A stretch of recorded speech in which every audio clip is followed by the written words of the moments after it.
नमस्कार, मी अर्चना. गावाकडच्या रेसिपी या चॅनलवर तुमचं स्वागत. आज मी तुम्हाला फटाफट बनणारा दह्यातला खरडा दाखवणार आहे. त्यासाठी इथं कच्चे शेंगदाणे, लसूण आणि हिरवी मिरची घेतलेली. मिक्सरच्या भांड्यात सुरुवातीला शेंगदाणे टाकायचे, हिरवी मिरची, लसूण टाकायचा, चवीनुसार मीठ. मिक्सरचं बटन चालू बंद करून हे ओबडधोबड असं बारीक करून घ्यायचं.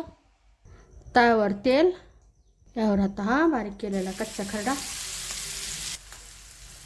कच्चेपणा जाईपर्यंत परतून घ्यायचा. तो जास्त रंग बदलू द्यायचा नाही, फक्त कच्चेपणा जाईपर्यंत, खमंग असा सुगंध सुटेपर्यंत परतून घेतलेलं. तो दही घेतलेलं दही टाकायचं, मिक्स करून घ्यायचं. गॅसच्या कमीच ठेवायची. छान दही सुकेपर्यंत परतून घ्यायचं. इथं जास्तही सुक्क होऊ द्यायचं नाही, असं राहू द्यायचं. खायला छान लागतं, छान मुरतं. थंड झाल्यानंतर आणखी सुक्क बनतं. छान असा दह्यातला खरडा बनलेला, एकदम टेस्टी असा. नक्की बनवून पहा. रेसिपी आवडली तर चॅनलला सबस्क्राईब करा.